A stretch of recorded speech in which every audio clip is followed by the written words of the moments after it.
ದಿನಗಳ ಕಾಲ ನಾವೇನೋ ಪಾದಯಾತ್ರೆ ಹಮ್ಮಿಕೊಂಡಿದ್ವಿ. ಫ್ರೀಡಂ ಪಾರ್ಕ್ ವರೆಗೂ ಬಂದು ವಿಧಾನಸೌಧಕ್ಕೆ ಹೋಗಿ ರಾಜ್ಯ ಸರ್ಕಾರಕ್ಕೆ, ರಾಜ್ಯದ ಮಾನ್ಯ ಮುಖ್ಯಮಂತ್ರಿಗಳಿಗೆ ರೈತರ ಜೊತೆಯಲ್ಲಿ ಶಾಂತಿಯುತವಾಗಿ ಈ ಯೋಜನೆಯನ್ನ ಕೈ ಬಿಡ್ತಕ್ಕಂಥದಕ್ಕೆ ಕೆಲವೊಂದಷ್ಟು ಅಂಶಗಳ ಬಗ್ಗೆ ಅವರಿಗೆ ಕೂಲಂಕುಷವಾಗಿ ಮಾತನಾಡೋದಕ್ಕೊಂದು ಅವಕಾಶ ಮಾಡಿಕೊಡಿ ಅಂತಕ್ಕಂಥ ವಿಚಾರದಲ್ಲಿ ಈಗಾಗಲೇ ಕೇಳ್ಕೊಂಡಿದ್ದು. ಆದರೆ ಪಾದಯಾತ್ರೆಯನ್ನ 2ನೇ ದಿನಕ್ಕೆ ನಮಗೆ ತಡೆ ಹಾಕಿ ಒಕ್ಲೆಪ್ಸಿ ಅಲ್ಲಿಗೆ ಪಾದಯಾತ್ರೆಯನ್ನ ಅಂತಿಮಗೊಳಿಸಿದ್ರು. ಇವತ್ತು ಫ್ರೀಡಂ ಪಾರ್ಕ್ನಲ್ಲಿ ಪಕ್ಷದ ವರಿಷ್ಠರು, ಮಾಜಿ ಪ್ರಧಾನಮಂತ್ರಿಗಳು ದೇವೇಗೌಡರು ಸಾಹೇಬರು ಮಾತನಾಡಿದ್ದಾರೆ. ಕೇಂದ್ರದ ಸಚಿವರು ಸನ್ಮಾನ್ಯ ಕುಮಾರಣ್ಣ ಅವರು ಕೂಡ ಮಾತನಾಡಿದ್ದಾರೆ. ಒಟ್ಟಾರೆಯಾಗಿ ಈ ರಾಜ್ಯ ಸರ್ಕಾರಕ್ಕೆ ಏನಾದರೂ ಕಿಂಚಿತ್ತು ರೈತರ ಪರವಾಗಿ, ಯಾಕೆಂದ್ರೆ ಒಂದ್ ಕಡೆ ಮಾನ್ಯ ಮುಖ್ಯಮಂತ್ರಿಗಳು ಹೇಳ್ತಾರೆ ಒತ್ತಾಯ ಪೂರ್ವಕವಾಗಿ ನಾವು ಯಾರ್ದು ಭೂಮಿಯನ್ನ ಕಸ್ಕೊಳ್ಳೋದಕ್ಕೆ ಹೋಗೋದಿಲ್ಲ, ಭೂಸ್ವಾಧೀನ ಮಾಡೋದಿಲ್ಲ ಅಂತ. ಮತ್ತೊಂದ್ ಕಡೆ ನಾನು ಮುಖ್ಯಮಂತ್ರಿಗಳಿಗೆ ಪ್ರಶ್ನೆಯನ್ನ ಮಾಡ್ಲಿಕ್ಕೆ ಬಯಸ್ತೇನೆ, ಎಲ್ಲಿ ಭೂಸ್ವಾಧೀನ ಮಾಡ್ತಕ್ಕಂಥದಕ್ಕೆ ರೈತರ ಒಪ್ಪಿಗೆ ಇಲ್ಲ, ಅಲ್ಲಿ ಲಿಖಿತ ಭರವಸೆಯ ಮೂಲಕ ರೈತರಿಗೆ ಏನಾದ್ರೂ ಇವತ್ತು ರಾಜ್ಯ ಸರ್ಕಾರದ ಕಡೆಯಿಂದ ಆದೇಶ ಹೊರಡಿಸ್ತಾರ, ರೈಟಿಂಗ್ ಅಲ್ಲಿ ಹೊರಡಿಸ್ಲಿಕ್ಕೆ ಆಗ್ತದೆ ರಾಜ್ಯದ ಮುಖ್ಯಮಂತ್ರಿಗಳು. ಇಲ್ಲಿ ಕುಮಾರಣ್ಣ ಅವ್ರನ್ನ 4 ಗೋಡೆ ಮಧ್ಯೆ ಎಸಿ ರೂಮಲ್ಲಿ ಬಂದು ಕುತ್ಕೊಂಡು ಮಾತನಾಡಿ ಬಗೆಹರಿಸೋಣ ಬನ್ನಿ ಅಂತ ಕರೆದ್ರು.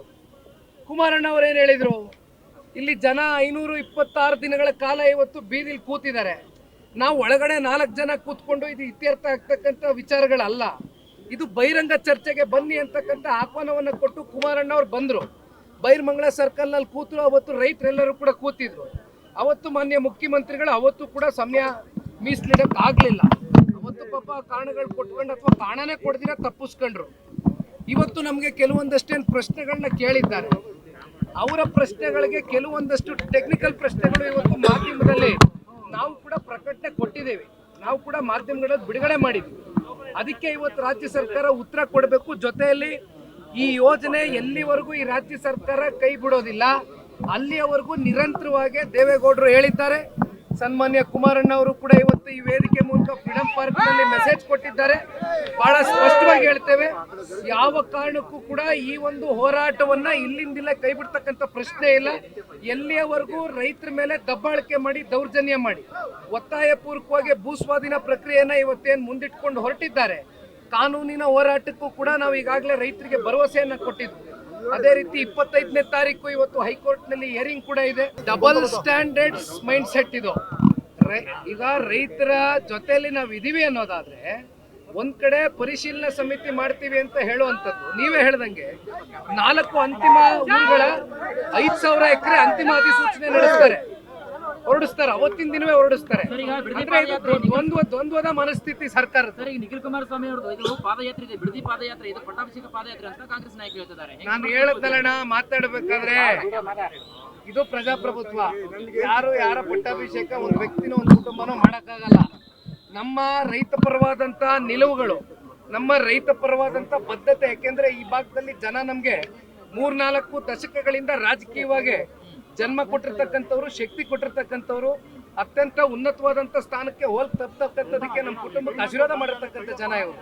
ಹಾಗಾಗಿ ಇಲ್ಲಿ ಇವೆಲ್ಲ ಸುಮ್ಮನೆ ಲಘುವಾಗಿ ಮಾತುಗಳು, ಅದೆಂಥದೋ ಪಶ್ಚಾತ್ತಾಪ, ಪ್ರಾಯಶ್ಚಿತ, ನಿನ್ನೆ ಅದೇನೋ ಜಾಲಿ ಅಂದವ್ರೆ. ದಯವಿಟ್ಟು ಇವೆಲ್ಲ ಬಿಟ್ಟು ಜಾಲಿ ಮೂಡ್ನಲ್ಲಿ ಇರ್ತಕ್ಕಂಥದ್ದು ರಾಜ್ಯ ಸರ್ಕಾರ, ಅಲ್ಲಿರ್ತಕ್ಕಂಥ ಕ್ಷೇತ್ರದ ನೂತನ ಮಂತ್ರಿಗಳು ಆ ಜಾಲಿ ಮೂಡ್ನಿಂದ ಹೊರಗಡೆ ಬನ್ನಿ. ಇಲ್ಲಿ ಇರ್ತಕ್ಕಂಥ ನೈಜ ಸ್ಥಿತಿಗತಿಗಳೇನಿದೆ, ರೈತರು ಇವತ್ತೇನು ಕಣ್ಣಲ್ಲಿ ನೀರು ಹಾಕಿಸ್ತಾ ಇದ್ದೀರಿ, ಇದು ಮುಂದೆ ಇದನ್ನ ನೀವು ಇದಕ್ಕೆ ತಕ್ಕ ಉತ್ತರ ರೈತರ ಮೂಲಕನೇ, ಜಿಲ್ಲೆಯ ರೈತರು, ತಾಲೂಕಿನ ರೈತರು, ಇಲ್ಲಿ ಇರ್ತಕ್ಕಂಥ ಪಾಪ ನೂತನ ಏನು ನಮ್ಮ ಸಚಿವರಾಗಿದಾರಲ್ಲ ಅವ್ರಿಗೆ ಜಿಲ್ಲೆಯ ಜನತೆ 2028 ಉತ್ತರ ಕೊಡ್ತಾರೆ. ಕಾಯೋಣ. ಬಟ್ ಮುಖ್ಯಮಂತ್ರಿಗಳನ್ನ ಭೇಟಿ ಆಗ್ತಕ್ಕಂಥದ್ದಕ್ಕೆ ಇವತ್ತು ನಾವು ಮಾಧ್ಯಮದ ಮೂಲಕವೂ ಕೂಡ ಮತ್ತೆ ಇಲ್ಲಿ ಜನವೇ ಇಲ್ಲ, ರೈತರೇ ಇಲ್ಲ, ಬರೀ 169 ಅಂತಕ್ಕಂಥ ಅದೇನೋ ಹೆಡ್ ಕೌಂಟ್ ಕೊಟ್ರು.